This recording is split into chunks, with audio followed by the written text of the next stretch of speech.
जंगल में भीषण गर्मी का प्रकोप था। आसमान से आग बरस रही थी। बरगद के पुराने पेड़ की छाया भी अब गर्म हवाओं के सामने हार मान चुकी थी। टुनटुनी चिड़िया अपनी छोटी सी बेटी सुनहरी के साथ एक सूखे घोंसले में दुबकी बैठी थी। माँ, प्यास के मारे मेरा दम घुट रहा है। मिट्ठू तोता कह रहा था कि नदी का पानी भी अब खौलने लगा है। घबरा मत बेटा, मैं कुछ जुगाड़ करती हूँ। तू बस अपनी आंखें बंद करके शांति से लेटी रहे। टुनटुनी बाहर निकली तो रास्ते में उसे मिट्ठू तोता मिला। उसकी हरी गर्दन धूप से काली पड़ रही थी। राम राम टुनटुनी, कहाँ जा रही हो? आज तो यमराज खुद सूरज बनकर निकले हैं, मत जाओ बाहर। मिट्ठू भाई, सुनहरी की हालत खराब है, मुझे कुछ तो करना ही होगा। तभी टुनटुनी को वो नीला ड्रम दिखा। वो एक गड्ढे में आधा धंसा हुआ था। टुनटुनी ने अपनी छोटी चोंच से उसे ठक ठक किया। वो अंदर से खोखला और काफी बड़ा था। मिल गया, यही है हमारा नया घर। तभी झाड़ियों के पीछे से कालू कौवा और उसकी पत्नी गोरी कौवी निकले। गोरी कौवी बहुत घमंडी थी। जी जी, सुनते हो? देखो इस गरीब टुनटुनी को, इस नीले कबार को देखकर कैसे नाच रही है। अरे गोरी, ये कबार नहीं है, ये तो चलता फिरता किला है। अगर हम इस पर कब्जा कर लें तो पूरे जंगल में हमारा राज होगा। ए टुनटुनी, हट यहाँ से। इस ड्रम पर मेरा नाम लिखा है। ये कल रात मेरे दादाजी के सपने में आया था। तालू भाई, झूठ मत बोलिए, ये यहाँ लावारिस पड़ा है। मेरी बेटी बीमार है, मुझे इसकी जरूरत है। जरूरत तो हमें भी है। चलो कालू जी, इसे धक्का मारकर अपने घोंसले के पास ले चलते हैं। कालू और गोरी ने अपनी पूरी ताकत लगा दी, लेकिन ड्रम टस से मस नहीं हुआ। वे पसीने से तरबतर होकर हांफने लगे। लगता है इसमें कोई भूत है। ये हिल क्यों नहीं रहा? ये ताकत से नहीं, दिमाग से हिलेगा कालू भाई। टुनटुनी ने हार नहीं मानी। उसने कबूतर भाई को बुलाया। कबूतर अपने साथ सूखी घास और गीली मिट्टी लेकर आया। टुनटुनी बहन, मैं तुम्हारी मदद करूंगा। कालू तो बस बातें बनाना जानता है। तीनों ने मिलकर ड्रम के चारों ओर गीली मिट्टी का लेप लगाया। मिट्ठू तोता अपनी चोंच में पास के तालाब की आखिरी कुछ बूंदें भरकर लाया और ड्रम के ऊपर खस की घास बिछा दी। धीरे धीरे वो नीला ड्रम एक आलीशान ठंडे महल में बदल गया। दोपहर को जब लू चली तो जंगल के पक्षी बेहोश होकर गिरने लगे। गोरी कौवी के पंख झुलसने लगे और वो जमीन पर गिर पड़ी। बचाओ कालू जी, मुझे कहीं छांव में ले चलो, वरना मैं नहीं बचूंगी। मैं क्या करूं? मेरा अपना घोंसला तो आग की तरह तप रहा है। तभी टुनटुनी ने ड्रम के छोटे से दरवाजे से बाहर झांका। उसने देखा कि मिट्ठू तोता, कबूतर और कालू गोरी सब गर्मी से तड़प रहे हैं। सुनहरी, देख बाहर सब कितने परेशान हैं।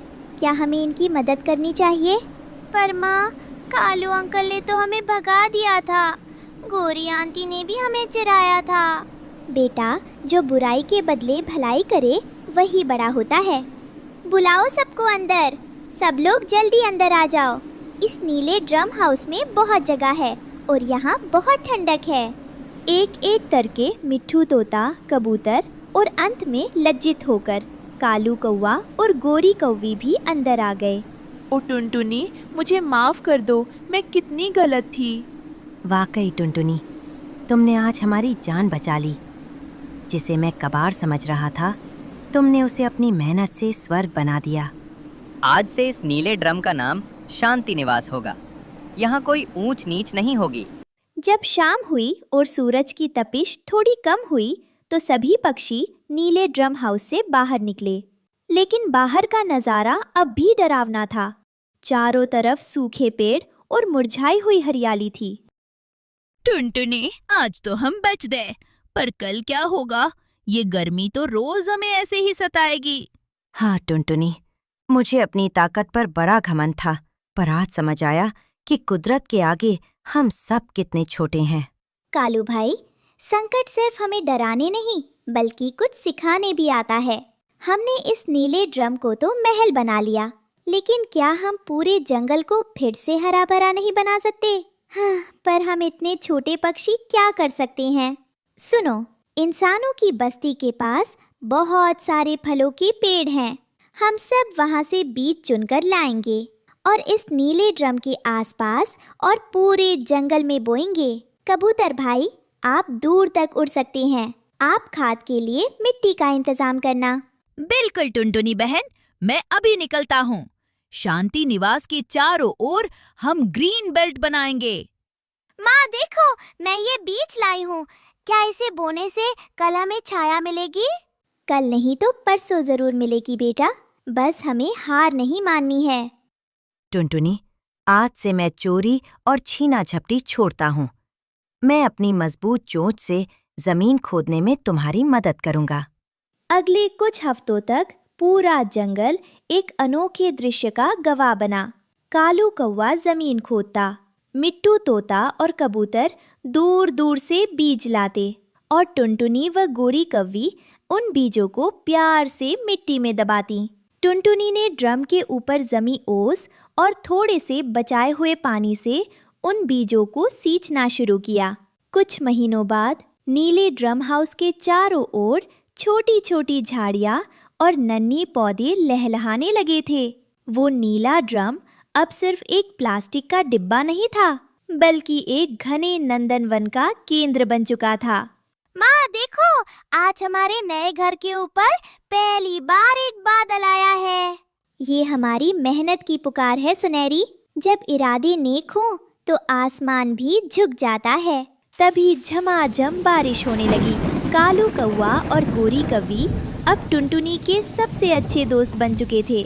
जंगल के सभी पक्षी मिलकर बारिश में भीगने लगे। टुनटुनी की सूझबूझ और नीला ड्रम अब एक लोक कथा बन चुके थे, जो हर साल आने वाली गर्मी को मात देने के लिए पक्षियों को प्रेरित करते थे। जंगल के बीचों बीच एक बड़ी सी दुकान थी। कालू की मिठाइयाँ, सबसे सस्ती, सबसे मीठी। एक चमचमाता बोर्ड हवा में झूम रहा था। दुकान पर रंग बिरंगी मिठाइयाँ सजी हुई थी। लड्डू, जलेबी, बर्फी, रसगुल्ला। कालू कौवा चिकने काले पंखों में इतराता हुआ बैठा था।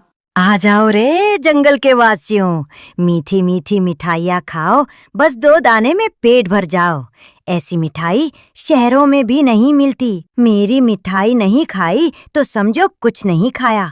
सचमुच कालू, तेरी मिठाई बड़ी सस्ती है और स्वाद भी गजब का। मैं तो रोज रसगुल्ला खाने आऊंगा। भीड़ बढ़ती जाती है। कालू की दुकान पर धंधा जोरों पर चलता है, पर पीछे उसकी रसोई में एक डिब्बा था जिस पर लिखा था खास रंग और स्वाद केमिकल, सस्ता और असरदार। असली दूध कहाँ से लाऊं? इस केमिकल से मिठाई रंगीन और टेस्टी हो जाती है और दाम भी कम लगते हैं। कमाई डबल। झरने के पास टुनटुनी चिड़िया घास पर बैठी हुई थी। उसकी दोस्त रानो चिड़िया आती है। अरे टुनटुनी, तूने कालू की मिठाई खाई? पूरी दुनिया खा रही है। रानो, मैं जब भी कुछ जरूरत से ज्यादा अच्छा या सस्ता देखती हूँ तो मेरा मन पूछता है, इतना सस्ता और इतना अच्छा कैसे? मिठाइयाँ इतनी रंगीन, इतनी मीठी और फिर भी इतनी सस्ती। कुछ तो बात है जो छुपी हुई है। हाँ, मुझे भी शक है। आज सुबह गौरैया की बच्ची गुलगुली वो लड्डू खाकर उल्टी कर रही थी। रानो, हम सब पक्षी एक परिवार जैसे हैं। अगर एक को तकलीफ होती है तो बाकी को भी चिंता होनी चाहिए। और अगर ये मिठाइयाँ सिर्फ मिठाई नहीं बल्कि बीमारी का कारण है तो हमें चुप नहीं रहना चाहिए। हमें कुछ करना होगा रानो। जंगल की भलाई हमारी जिम्मेदारी है। जंगल में अफरा तफरी मच जाती है। कबूतर चक्कर खाकर गिर जाता है। कबूतरी को पेट में तेज दर्द होता है। अरे कबूतर जी, क्या हुआ? मैंने कालू की बर्फी खाई थी और फिर कुछ तो गड़बड़ है। मुझे भी लड्डू खाने के बाद बहुत जलन हो रही है। कुछ तो गड़बड़ है भाई, मिठाई में ही कुछ मिला है शायद। रात का समय। कालू की दुकान बंद थी। टुनटुनी और रानो दबे पांव पीछे से रसोई में पहुंचती हैं। दीदी देखो, ये डिब्बा क्या है? खास रंग और स्वाद केमिकल। ओह रानो, इसका मतलब साफ है, ये मिठाइयाँ जो जंगल को इतनी स्वादिष्ट लग रही थी, असल में किसी रासायनिक जादू से बनाई जा रही थी।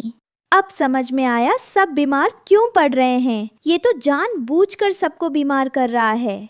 ये सिर्फ लालच नहीं है रानो, ये विश्वासघात है। जंगल के हर पक्षी ने उस पर विश्वास किया और उसने क्या किया? बीमारी और जहर परोसा। अब और नहीं, हम चुप नहीं रहेंगे। कल सुबह जंगल की पंचायत बुलाएंगे और इस कालू के सच को सबके सामने लाएंगे। अगली सुबह जंगल के बीच सब पक्षी जमा होते हैं। मंच पर टुनटुनी और रानो थे। कालू भी घमंड से खड़ा था।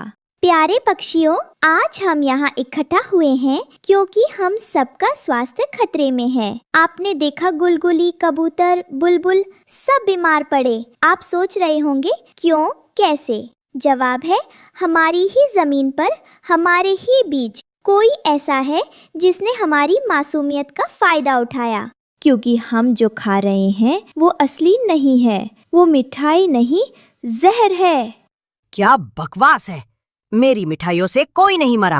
मरा नहीं कालू, पर बीमार जरूर पड़ा। कबूतर अब उड़ नहीं पा रहा, बुलबुल की आंखों से आंसू बह रहे हैं और गुलगुली तो पूरी रात तड़पती रही। क्या तुम बता सकते हो मिठाई खाने के बाद ये सब क्यों हुआ? और ये केमिकल का डिब्बा तुम्हारी दुकान के पीछे क्यों मिला? तुमने हमारे साथ धोखा किया कालू, सिर्फ पैसे के लिए।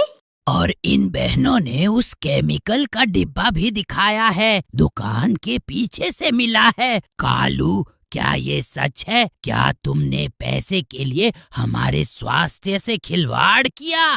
कालू चुप था। सब उसकी तरफ देख रहे थे। फिर वो सिर झुका देता है। मुझे माफ कर दो, मैंने लालच में अंधा होकर ये किया। सोचा था फायदा होगा, पर अब पछता रहा हूँ। कालू, हर गलती की माफी नहीं होती, पर अगर कोई दिल से पछताए और सच माने तो उसे सुधारने का एक मौका जरूर दिया जाना चाहिए। लेकिन याद रखना, ये मौका माफी नहीं, जिम्मेदारी है। आज से तुम्हारी दुकान बंद रहेगी जब तक तुम सबकी मदद नहीं करोगे। तुम्हें जंगल अस्पताल में बीमार पक्षियों की सेवा करनी होगी। सबके दर्द को समझना होगा। शायद तभी तुम सच्चे मन से बदल सको। हाँ, जब तक तुम सबका भरोसा वापस नहीं जीत लेते, मिठाई नहीं सेवा ही तुम्हारा काम होगा।